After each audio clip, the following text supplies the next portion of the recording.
कोकण आहे साहित्य रत्नांची खाण। याच भूमी नदीलीत साने गुरुजी, विंदा, खांडेकर, जयवंत, दळवीन सारखी अनेक रत्न। हाच वारसा चालवतायत नव्या पिढीचे, नव्या दमाचे साहित्यिक। अशाच साहित्यिकांसाठी कोकण साथनं आणलं हक्काचं व्यासपीठ। जागर कोकणच्या साहित्य रत्नांचा।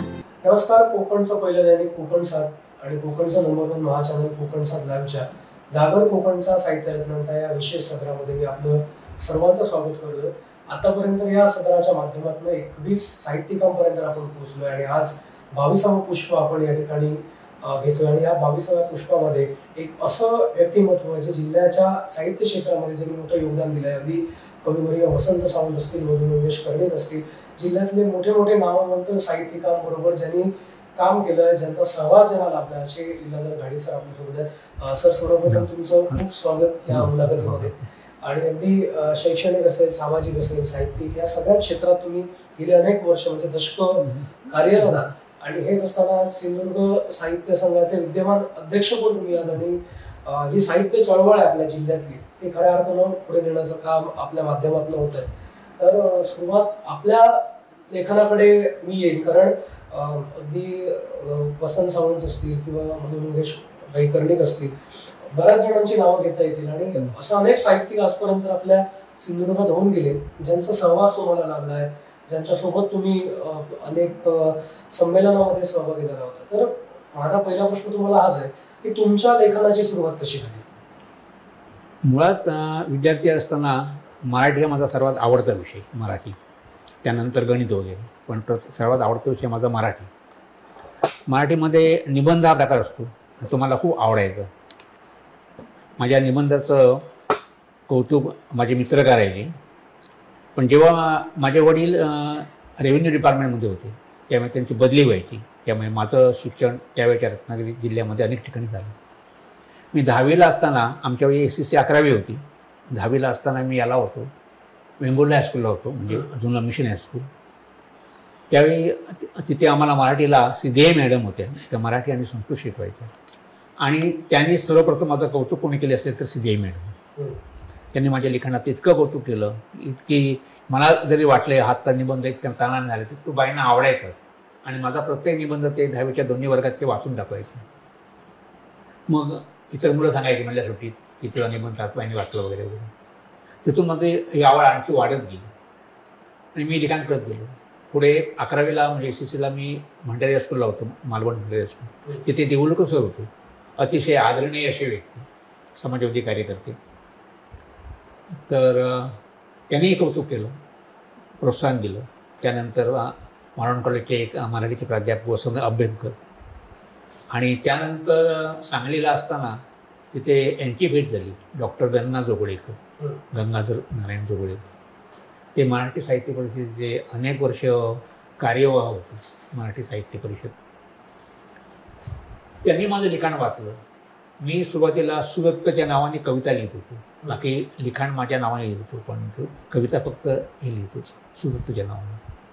त्याने मला सांगितलं बोलून, तू छान लिहितोस पण असं टोपण नावाने लिहू नको, आता पद्धत जुनी झाली, तू तुझ्या नावानेच लिहिस। आणि मग मी टोपण नावाने कविता लिहिणं बंद केलं। त्यांच्यासुद्धा मला फार मोठं सहकार्य मिळालं, कौतुक मिळालं, पाठी म्हणजे कौतुकाची थाप मिळाली पाठीवर। त्यानंतर मग वसंत सावंत किंवा आमचे आठलेकर गुरुजी, हरिहर आठलेकर, ते उत्तम लिहायचे, त्यांची अनेक पुस्तकं आहेत आठलेकरांची, आदर आणि होतो माणगावचे, अशा अनेकांशी संबंध येत गेला आणि ती आवड उत्पन्न माझे वाढत गेली। आणि मी लिखाणाकडे शाळेत असल्यापासूनच वळलो आणि साधारणपणे कॉलेजला असताना माझ्या काही कविता वगैरे अनेक नियतकालिकातून प्रसिद्ध व्हायला लागले कॉलेजला असल्यापासून। त्यानंतर मी हळूहळू कथा लेखनाकडे वळलो, नंतर बालसाहित्याकडे वळलो आणि नंतर हळूहळू तिथेही समाधान होईना आणि आपण लिहिलं पाहिजे।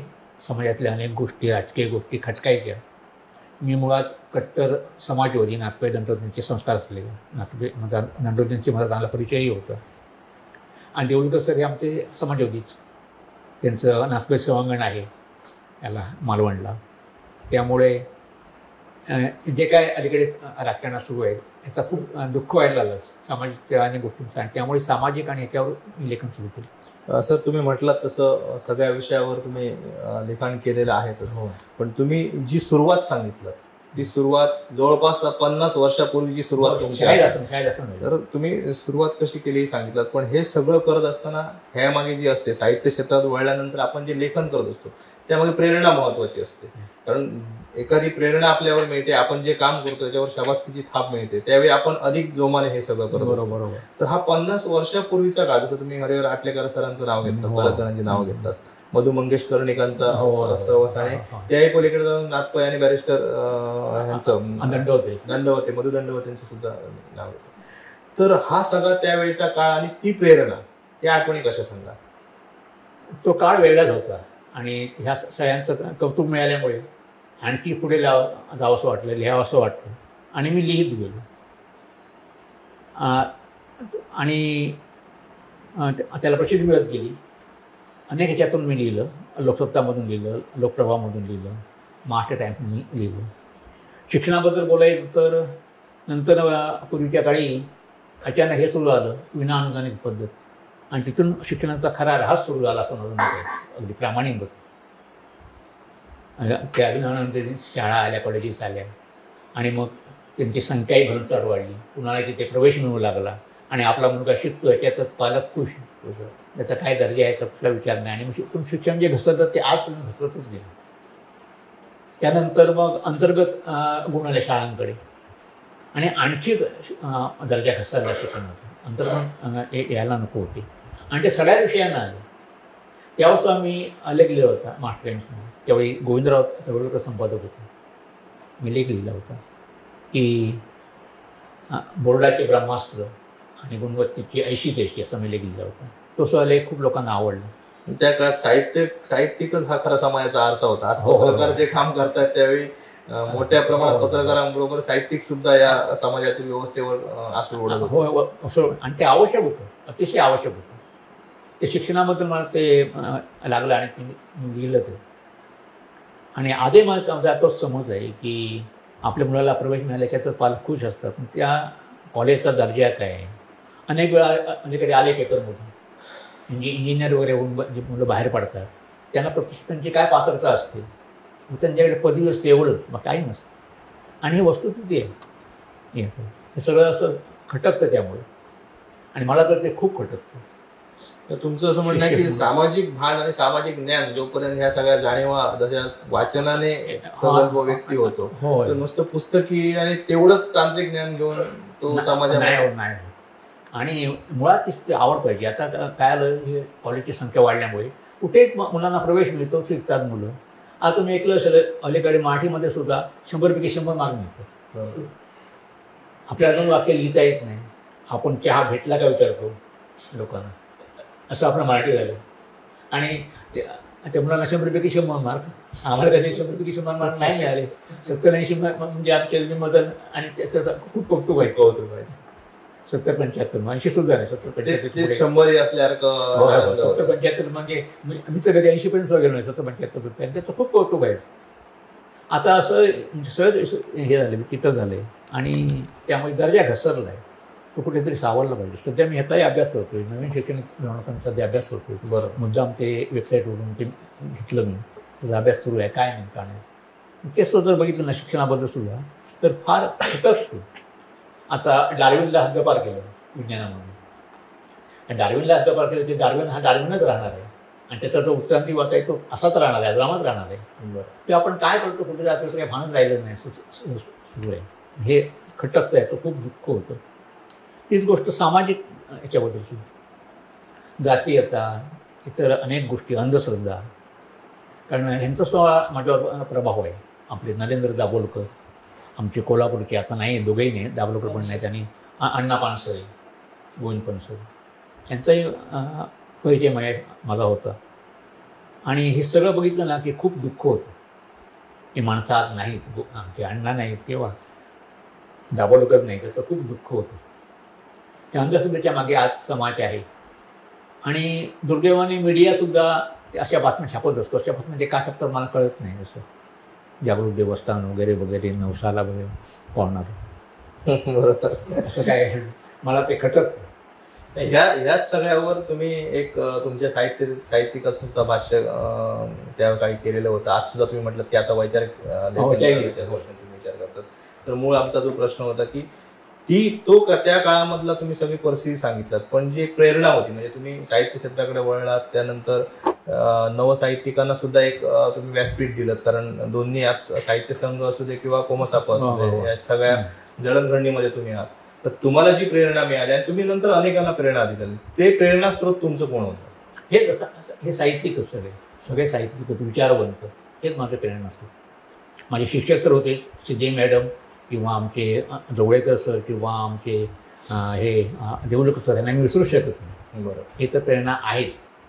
असे अनेकांच्या प्रेरणा मिळाल्या, अशा अनेकांच्या. त्यानंतर यांच्याशी ओळख झाली. कवी निरंजन उजगरे, आता नाही आहेत ते, वारले ते. आमच्या पाडवाकरांचे मेवणे, ते चुलत मेवणे, त्यांच्याशी ओळख झाली. तेव्हा अशा सगळ्यांनी थाप मारली, कौतुक केलं. अशा सगळ्यांकडनं आपल्याला स्फूर्ती मिळत असते. हरी नरके असतील, मी अनेकांशी फोनवर अनेकांशी माझा कॉन्टॅक्ट होता. हरी नरकेंशी कॉन्टॅक्ट होता. राजाश्री गुप्पे माझे जवळचे मित्र होते. आमचं वैयक्तिक परिचय होता राजाश्री गुप्पे. आज नरके पण नाहीत आणि श्रीगुप्पे पण नाही दोघांच्या. आणि दोघांनी माझ्यावर अन्याय केला असं मला वाटतं, कारण दोघे माझ्यापेक्षा खूप लहान आणि माझ्या आधी गेले दोघी. त्यामुळे ह्या दोघांचं मला खूप दुःख जाणं, मग नरके आणि श्रीगुप्पेंचं. किंवा शैक्षणिक क्षेत्राचा तुम्ही उल्लेख केला, की विज्ञानावर पण तुम्ही आता बोलला, आणि अध्यापनाचा जो तुमचा विषय होता तो विज्ञान आणि गणित थोडक्यात होता. हे विषय असे साहित्याशी तेवढेसे निगडीत नाही. आणि तुम्ही अध्यापन तसं करत असताना साहित्याकडे तुम्ही नेमके कसे वळला, किंवा मराठी भाषेबद्दल, आपल्या साहित्याबद्दल तुमच्या मनात रुची नेमकी कशी निर्माण झाली? कारण गणित आणि विज्ञान पूर्णपणे म्हणजे आकड्यांचा खेळ किंवा जे दिसतं शास्त्र आणि आकडे हे असताना तुम्ही साहित्याकडे कसे काय वळले? याचं कारण असं, मी तुम्हाला बोललो सुरुवातीला की मराठी माझा अतिशय आवडता विषय आणि वाचनाची मला अतिशय आवड.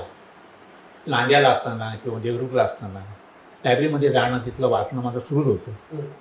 देवरुखला एक चांगली संस्था आहे, मातृमंदिर म्हणून, तिथे सुद्धा आम्ही जात होतो, वाचत होतो. तेव्हा वाचनाची मला आवड होतीच. आणि मला स्वतःची माझी इच्छा होती, शिक्षक व्हायची काय माझी इच्छा नव्हती. मला शिक्षक व्हायचं होतं, पण मला समाज शिक्षक व्हायचं होतं, मला पत्रकार व्हायचं होतं. आणि माझं स्वप्न होतं की मी महाराष्ट्र टाइम्समध्ये काम करणार, माझं स्वप्न होतं.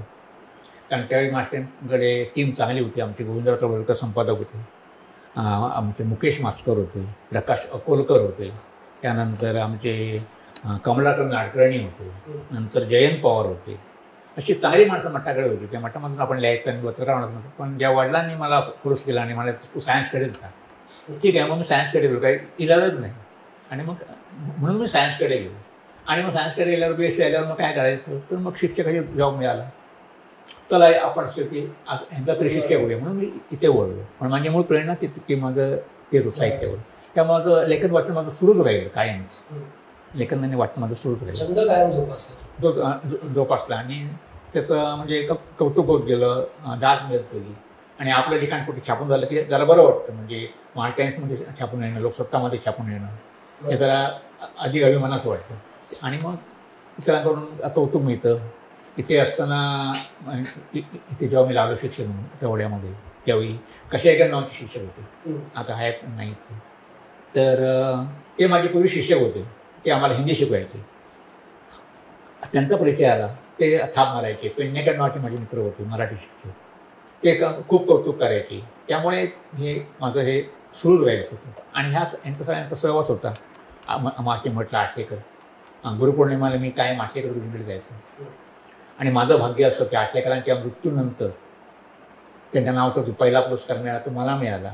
आणि आठलेकर माझ्या मनात तर आहेतच, पण त्यांच्या प्रतिमासुद्धा माझ्या घरामध्ये आली. बरोबर, हे माझं भाग्य. त्या माझं हे सुरू राहिलं. मला मुळात पत्रकार व्हायचं होतं, पण ते बोललं हरकत नाही, आपण शिक्षण देऊया. आणि मग समाजाला सुद्धा काय ते सांगितलं पाहिजे म्हणून मी इतर सुद्धा लिखाण सुरू ठेवलं, वैचारिक लिखाण. आता माहिती आहे, मी आता तिथं वैचारिक लिखाण करतोय. देव किती खरा किती खोटा, मी स्वतः देव मानतो, स्वतः देव काही मानतो. तुम्ही इथे गेलं तरी माझी ती वास्तुपिढी आहे, ती रिकामी आहे, म्हणजे काही नाही. वास्तुशांती वगैरे काही केलेली नाही, तेव्हा देव मानत नाही मी. त्यामुळे देव किती खरा किती खोटा. मी ऋग्वेदाचा अभ्यास केला, उपनिषद वाचली, आणि मग बऱ्याच गोष्टी किंवा पुराणामध्ये बघितलं ना, बऱ्याच गोष्टी निव्वळ बंडल आहेत आणि त्या सगळ्या सत्य आहेत विचारात असं आपण आजही मानतो. शिकलेले लोक मानतो, हे आश्चर्य मला वाटतं. असं का मानतो आपण?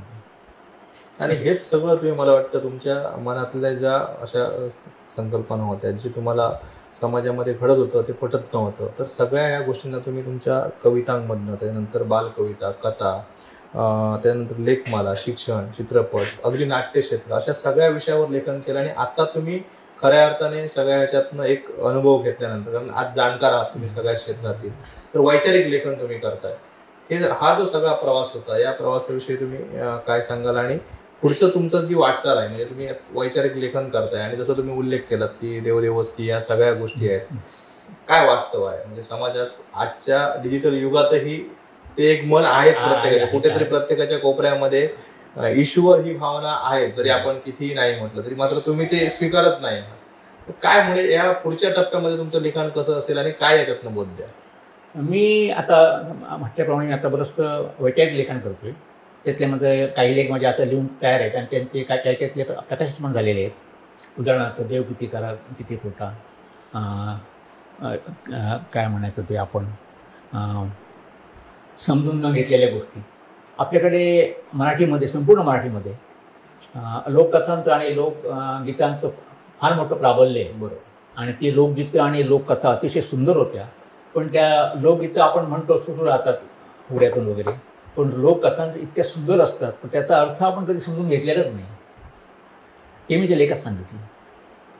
उदाहरणार्थ साधी गोष्ट जर सांगायची तर ती हे असते, संकष्टी चतुर्थी असते आणि वैष्णोदेवीचं व्रत असतं. मग ती गणपतीचं हे मोदकाचं ताट आणते आणि काहीतरी आणायला विसरते, सांगते कृष्णाला, त्याला लक्ष ठेवून येते म्हणून. लहान कृष्ण असतो, तो मोदक तोंडात टाकतो आणि मी येऊन त्याला ते बांधते विणते आणि तोंड गोड म्हणते.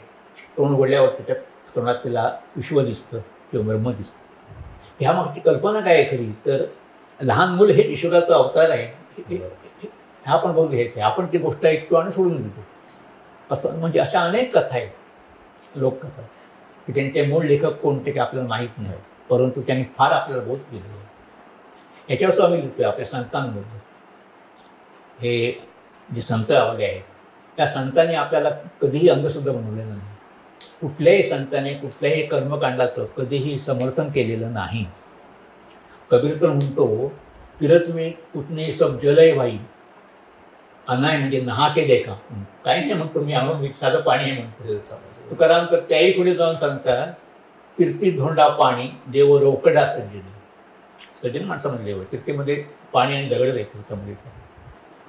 किंवा देवाची व्याख्या सांगितली आमच्या तुकारामाने, जे का गांधले गांधले, या व्याख्येमध्ये आमच्या सिंधुताई सपकाळ असते किंवा आमचे पणदूरचे आमचे संदीप परब असतील, त्या व्याख्येमध्ये परफेक्ट बसतात. ते खरे देव आहेत ना, तुम्ही त्यांना वंदन करा. गाडगे बाबा कोण होते, त्यांना तुम्ही वंदन करा. ते खरे संत, त्यांनी कुठल्याही कर्मकांडाचं कधी गेलो नाही.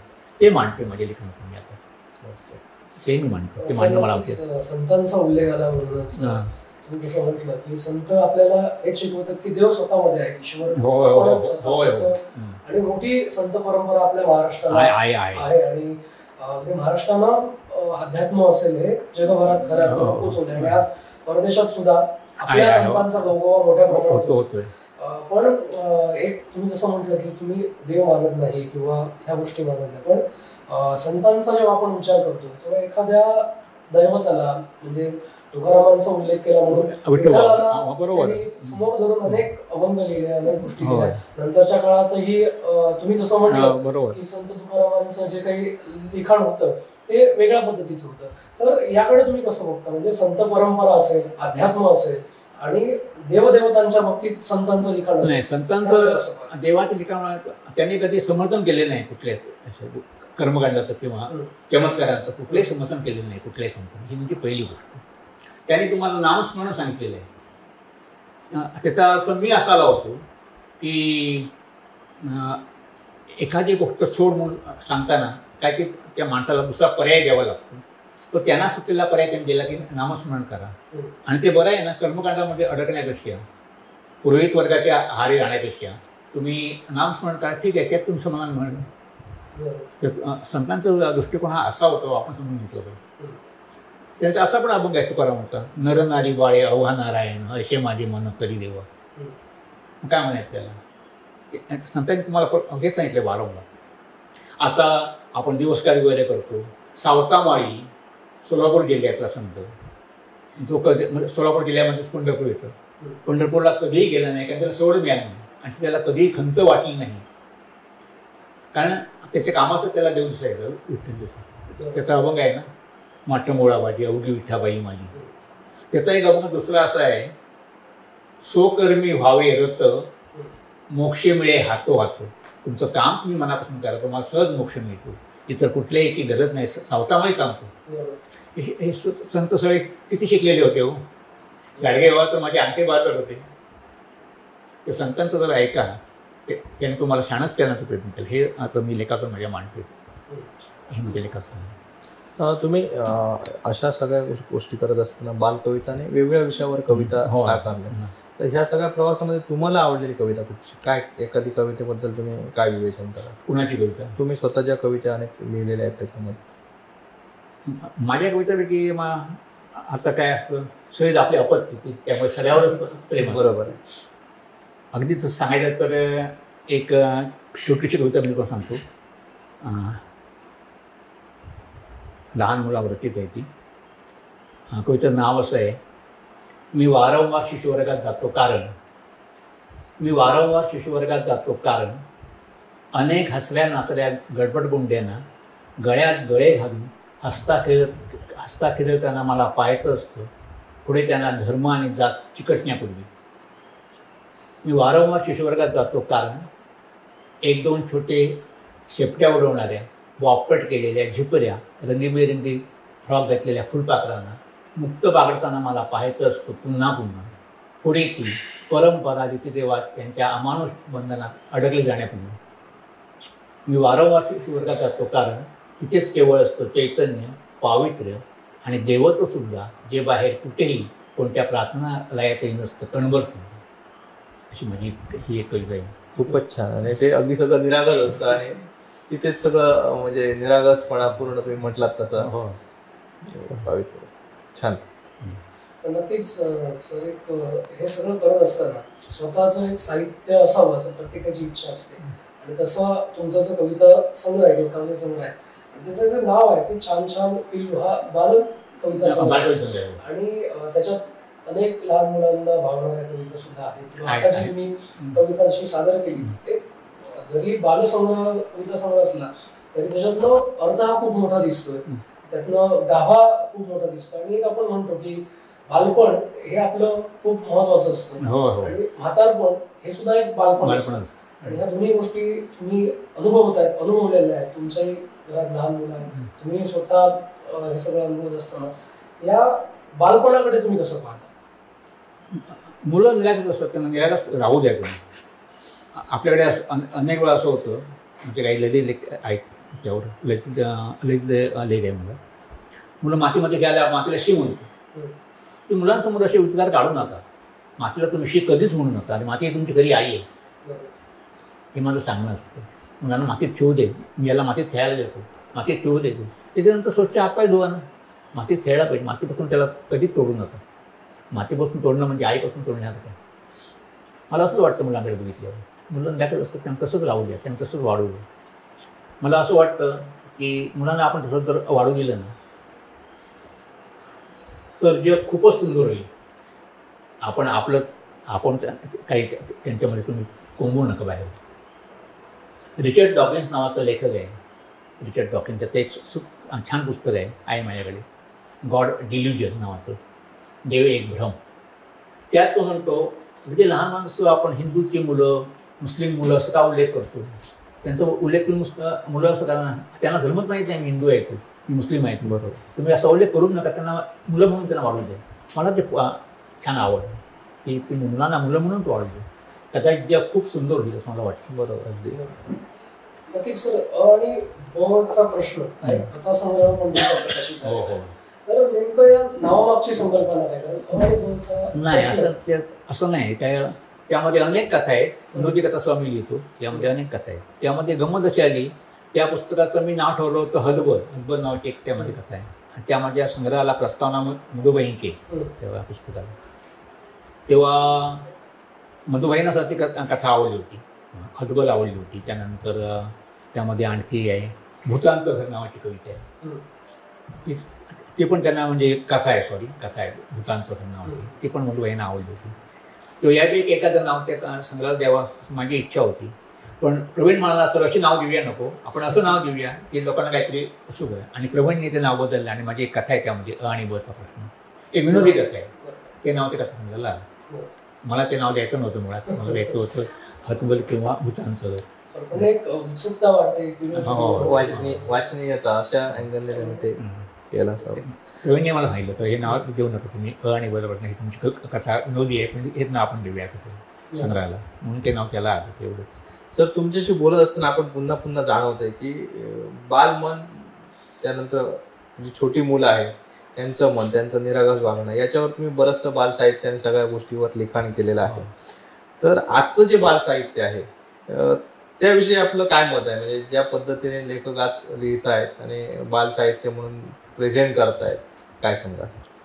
आज काही मुलं खरोखर चांगले लिहित आहेत. दासोबाईंचे 4 संग्रह आता आले बालकविता संग्रह, चांगले आहेत ते. संगीता बर्वे सुद्धा चांगले लिहितात. त्यांच्या PUT वहीला अकादमी पुरस्कार सुद्धा मिळाला संगीता बर्वे. आपल्या जिल्ह्यातून बोलायचं तर कल्पना मले ह्या कथा चांगल्या लिहितात.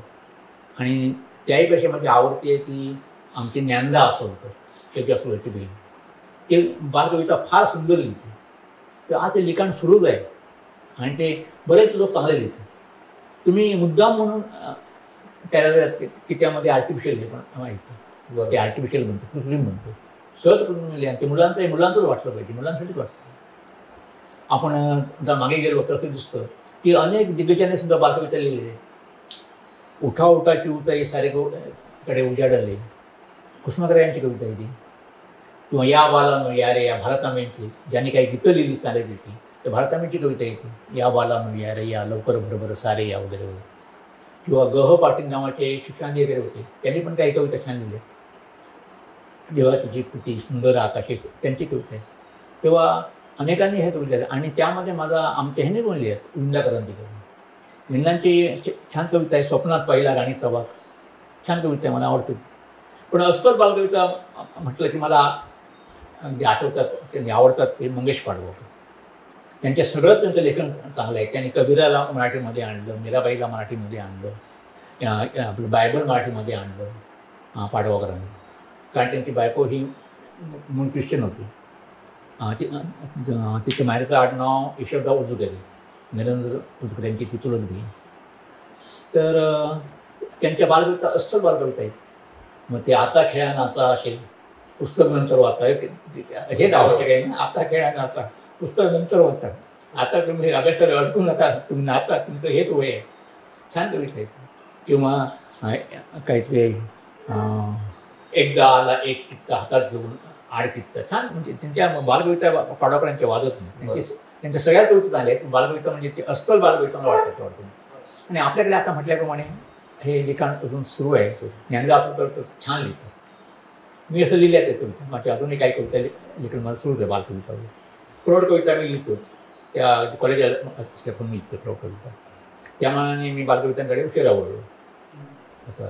सर, बालसाहित्याचा विषय सुरू आहे किंवा चर्चा सुरू आहे, त्याच अनुषंगाने एक विचारायला आवडेल की तुम्ही स्वतः एक शिक्षक होता, पालक पण आहात, आता आजोबा सुद्धा अधिकारात होते. तर काय ह्याबद्दल सांगाल? कारण बालसाहित्य म्हटलं, जसं तुम्ही काही बडबड गीतांचा उल्लेख केला किंवा अनेकांच्या कवितांचा उल्लेख केला, आज जग एवढं बदलतंय की वाचन संस्कृती कमी होत चाललेली आहे एकीकडे. किंवा तुमच्या काळामध्ये जे शिक्षक होते, जे लहान मुलांकडनंही बडबड गीतं पाठ करून घेत होते वेगळ्या पद्धतीने, आज तसं दिसत नाही. आज मुलांच्या हातामध्ये मोबाईल दिला, युट्यूबला किंवा एखादं बालगीत लावलं, पण बालगीत किंवा बालसाहित्य त्यात नाही आहे. पण हे सगळं बदललेलं तुम्ही सगळ्या गोष्टी बघताय, बदलतं बालसाहित्य बघताय. तर एक शिक्षक म्हणून, एक पालक म्हणून किंवा एक आजोबा म्हणून या साहित्याकडे तुम्ही कसं बघता, आणि एक साहित्यिक म्हणून सुद्धा? नाही, ह्या गोष्टी तशा चुकीच्या आहेत. पुस्तक हातात घेऊन वाचण्यात जे आनंद आहे ना, तो आनंद वेगळा आहे. तो आनंद तुम्ही मुलांना दिला पाहिजे, मुलांना ती सवय तुम्ही लावली पाहिजे. लागेल आपणच मुलांकडे मोबाईल देतो, लॅपटॉप देतो वगैरे, किंवा काय ते तुमचं टॅब देतो वगैरे वगैरे, आणि आपणच मुलांना त्या सवयी लावतो आणि मग त्याचं आपण कौतुक करतो. हे वास्तविक चुकीचं आहे ते. तेव्हा मुलांना वाचायला लावलं पाहिजे, ते वाचतील. पूर्वी बोर्ड टाईपमधली पुस्तकं यायची, जाट टाईपमधली पुस्तकं यायची, पुस्तकं बोर्ड ह्याची असायची, ज्योत्स्ना प्रकाशनची, जोडाक्षर रहित किंवा जोडाक्षर असलेली पुस्तकं आहेत मुलांसाठी खास. आता तशी पुस्तकं येतच नाही. मी चौकशी गेली माझ्या मित्रांकडे वगैरे, अशी पुस्तकं आता काय येत नाही, कारण अनेक प्रकाशित माझे चांगले मित्र आहेत. तर ते म्हणाले आता सर त्या पुस्तकाला मागणी नाही, आणि त्यासाठी प्रिंटिंगचा खर्च खूप वाढतो, त्यामुळे तुमची किंमत वाढते. तर तुम्ही आता पुस्तकाशी आम्ही कोण छापत नाही आणि नवीन कोणाशी पुस्तकं लिहितच नाहीत. पण मुलांकडे पण पुस्तकं द्या वाचायला, वाचली पाहिजे. नक्कीच. आपल्या सिंधुदुर्गात अनेक साहित्यिक, अनेक कवी होऊन गेले. अगदी आपण केशव सुतांपासून सुरुवात केला, रमेश पाडगावकरांचं असेल, अगदी वसंत सावंतांचं असेल, विंदा सुद्धा आपली, विंदा करंदीकर, आरती बरोबरपासून अनेक, अगदी खांडेकर सुद्धा आपल्या म्हणजे अनेक रत्न ह्या जिल्ह्यात होऊन गेली. तर तुमचाही प्रत्येकांशी कधी ना कधी सहवास आलाच असेल. त्याच्यामुळे कोणकोणत्या साहित्यिकांसोबत तुमचा सहवास आलेला तुम्हाला आठवत आहे? कुठल्या संमेलनामधलं? कोजागरी संमेलनासारखं मोठं संमेलन आपल्याकडे व्हायचं, आतापर्यंत पण ते होत होतं. काही कोरोनाच्या काळामध्ये थोडं ते तुम्ही सुद्धा साहित्य संघाच्या अध्यक्ष म्हणून कार्यरत आहात. तर येत्या काळात सुद्धा कशा पद्धतीने ही साहित्य परंपरा पुढे नेणार आहात, आणि या सगळ्या साहित्यिकांमधले तुमचे आवडते साहित्यिक कोण आहेत ज्यांचा तुम्हाला सहवास लाभलाय? मधुबाई आहेतच, अनेक जण आहेत. पाडगावकर म्हटलं की ते आहेत. केशवसूत मला आवडतात, तिथे कितीतरी. आणि माझा एक दृष्टिकोन असा आहे की प्रत्येकाचा पिंड वेगळा असतो, असंच लिहिलं पाहिजे अशी तुम्ही अपेक्षा करू नका. प्रत्येकाने असंच लिहिलं पाहिजे. प्रत्येकाचा पिंड वेगळा असतो, त्याच्या पिंडाप्रमाणे त्याला लिहू द्या. तो चांगलं लिहितो ना. साहित्य किंवा कविता मी असं मानतो की फक्त दोनच प्रकारचं असतं, चांगलं किंवा वाईट. चांगलं आहे ते राहील ना. तुम्ही प्रत्येकाने त्याची अपेक्षा करू नका की वैचारिकच लिहिलं पाहिजे किंवा असंच लिहिलं पाहिजे, त्यातून एखादा संदेश गेला पाहिजे. असं हे साहित्याचं तसं खरं म्हणजे काम नाही. ते सहजपणे झालं पाहिजे, सहजपणे. जसं झाड जसं फुल जसं सहज उमलतं असंच तो विचार गेला पाहिजे. ते मुद्दाम त्या प्रत्येकाचा पिंड वेगळा असतो, तर त्याच्या पिंडाप्रमाणे लिहू दे. आणि असे अनेक लोक आहेत असं लिखाण केलं. नक्कीच. जसं विनायकने तुम्हाला विचारलं, म्हणजे ह्या साहित्य चळवळीमध्ये सुद्धा तुमचं खूप मोठं योगदान आहे. आणि आज आम्ही जवळपास जिल्ह्यातील 20 ते 22 लोकांना अगदी साहित्य रत्न म्हणजे ज्यांनी साहित्य क्षेत्रामध्ये खूप मोठं योगदान दिलेलं आहे. आणि अजूनही आपण ज्यांचं योगदान फार मोठं आहे अशा लोकांपर्यंत आम्हाला या माध्यमातून पोहोचायचंही आहे. मात्र या सगळ्या प्रवासामध्ये आम्ही जे सिंधुदुर्ग जिल्ह्यामध्ये जी साहित्यिक क्षेत्रामध्ये चळवळीमध्ये योगदान देणाऱ्यांपर्यंत पोहोचत आहोत, नवसाहित्यिक या सगळ्या गोष्टींमध्ये सुद्धा येत आहेत. आणि तुमच्यासारखे जे जाणते आहेत, जाणकार आहेत या साहित्य क्षेत्रातील, ज्यांनी साहित्य चळवळ या जिल्ह्यामध्ये रुजवण्यामध्ये खूप मोठं योगदान दिलं. तुम्ही साहित्यिक तर आहात, पण नवसाहित्यिकांना आणि जे खरोखर चांगलं लिखाण करतायत त्यांना सुद्धा पुढे जाण्यासाठी एक शाबासकीची थाप असते जाणत्या बुजुर्ग व्यक्तीची, आणि ती तुम्ही प्रत्येक वेळी देण्याचं काम केलं. म्हणून आज जिल्ह्यातील अनेक नामवंत जे आपले साहित्यिक आहेत त्यांची अगदी हक्कानं आणि आपल्या अगदी जवळच्या व्यक्तीप्रमाणे तुम्ही नावं घेताय. याच अनुषंगाने एक महत्वाचा प्रश्न मी विचारतोय की जे नवसाहित्यिक आहेत आणि या साहित्य क्षेत्राकडे आज बघतायत डोळसपणे, आणि हा जो वारसा आहे, कारण अगदी आपण अगदी ह्या संपूर्ण महाराष्ट्राला जे साहित्य रत्नांची खरी खाण आहे किंवा जे थोर साहित्यिक दिले ते कोकणाने दिलेले आहेत. ज्ञानपीठ पुरस्कार विजेते सुद्धा आपल्या कोकणातील साहित्यिक आहेत. तर हा जो वारसा आहे किंवा ही एक संस्कृती आहे, खऱ्या अर्थाने आपलं एक वैभव आहे कोकणचं साहित्य रत्न. तर हे पुढे जायचं असेल तर नवसाहित्यिकांना आपण काय प्रेरणा द्या?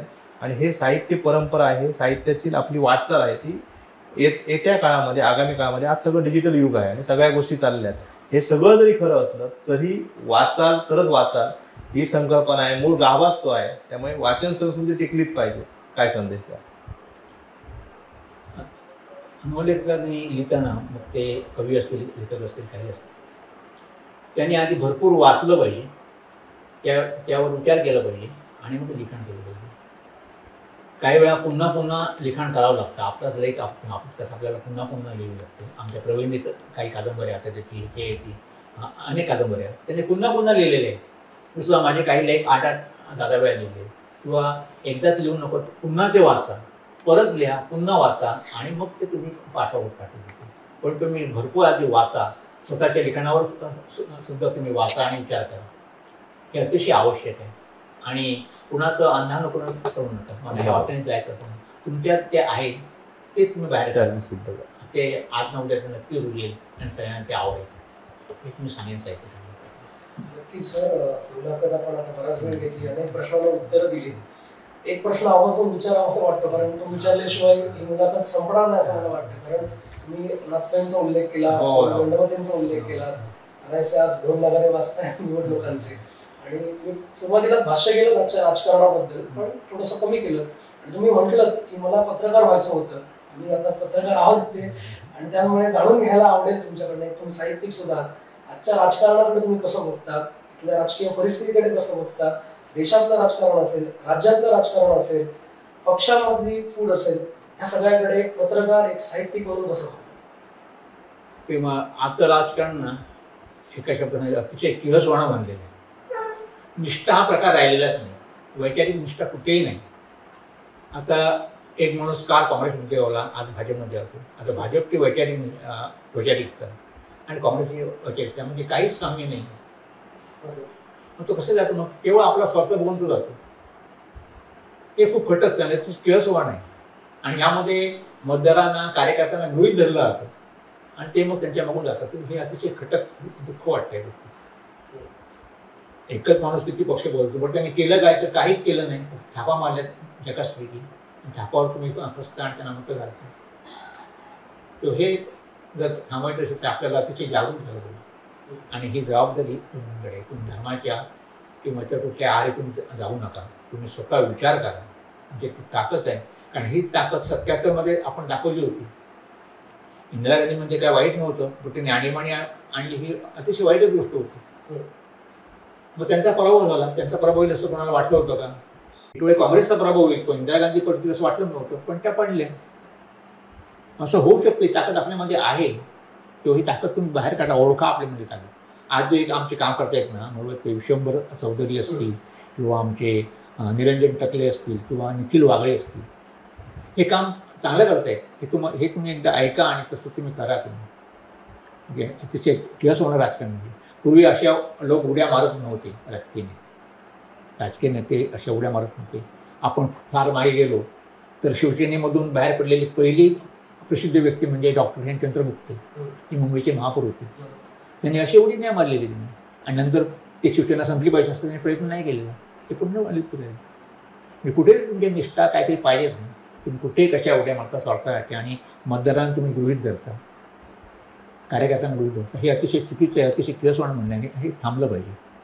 आणि आज तुम्ही बघितलं तर राजकारणामध्ये सगळ्यावर म्हणजे मुठीत ठेवण्याचा प्रयत्न झाले आहे. सगळ्याच